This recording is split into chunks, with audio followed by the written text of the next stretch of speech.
बुरे कर्म का बुरा नतीजा। एक गरीब किसान के पास एक छोटा सा खेत और एक बैल था।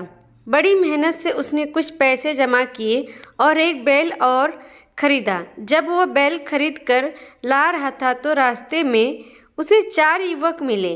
उन्हें युवकों ने किसान से कहा, क्या तुम इस बैल को बेचोगे? किसान ने सोचा, मैंने ये बैल 1500 रुपये में खरीदा है। यदि इससे अधिक पैसे मिलते हैं तो मैं इसे बेच दूंगा और इससे बेहतर बैल खरीद लूँगा। उस किसान ने उन लड़कों को बैल की कीमत 2000 रुपये बताई। लड़के बोले, कीमत तो ज़्यादा है, क्यों ना किसी समझदार व्यक्ति को हम पंच बनाकर फैसला कर ले। आप और हम यह वचन लेंगे कि जो भी कीमत पंच कहेगा वो हम मान लेंगे। कुछ सोचकर किसान ने बैल बेचने का वचन दे दिया। थोड़ी देर बाद वहाँ से एक वृद्ध व्यक्ति गुजरे। सभी ने उन्हें ही पंच बनाने का फैसला किया। किसान ने भी सहमति दे दी।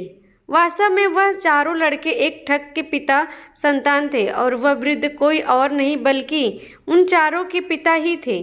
उन्होंने पिता को ही पंच बना लिया। पिता ने बैल की कीमत मात्र 500 रुपया तय की। वचन में बंधे किसान को 500 रुपये में बैल बेचना पड़ा, लेकिन वह इस बात को समझ गया था कि मुझे ठगा जा रहा है। अगले दिन किसान एक सुंदर महिला के वेश में उन चारों के भाइयों से मिला और उनमें से किसी एक के साथ शादी करने की इच्छा व्यक्त की। चारों तैयार हो गए और एक दूसरे से बहस करने लगे कि मैं शादी करूँगा।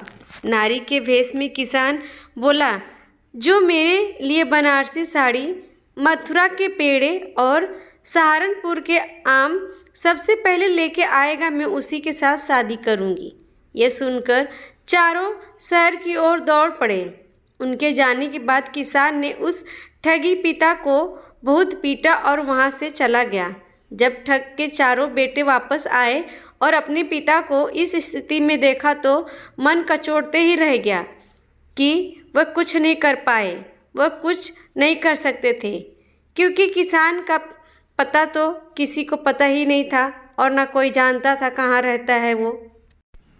अगले दिन वह किसान एक वैद्य का वेश बनाकर उस वृद्ध ठग का इलाज करने पहुंचा और लड़कों को 4 जड़ी बूटी लाने के लिए अलग अलग जगह पर भेज दिया। लड़कों के जाने के बाद उस किसान ने उस वृद्ध पिता को फिर से पीटा और अपना बैल लेकर चला गया। जब चारों भाई लौटे तो पिता को इस हालत में देख के अब उन्होंने प्रण ले लिया कि कभी किसी के साथ कभी ठगी नहीं करेंगे, किसी को बेवकूफ़ नहीं बनाएंगे। इस तरह एक मामूली किसान ने अपनी समझदारी से ठगों को सुधार दिया। हमें इस कहानी से यही शिक्षा मिलती है कि अगर हम बुरे कर्म करते हैं तो वह कर्म हमारे पास फिर हमें ही लौट के आता है और हमेशा उसका परिणाम बुरा ही होता है। इसलिए हमें अच्छे कर्म करने चाहिए और अच्छा व्यवहार करना चाहिए दूसरों के साथ। दोस्तों, अगर आपको वीडियो अच्छा लगे तो प्लीज़ लाइक कर लीजिए और चैनल को सब्सक्राइब कर लीजिए। Thank you for watching.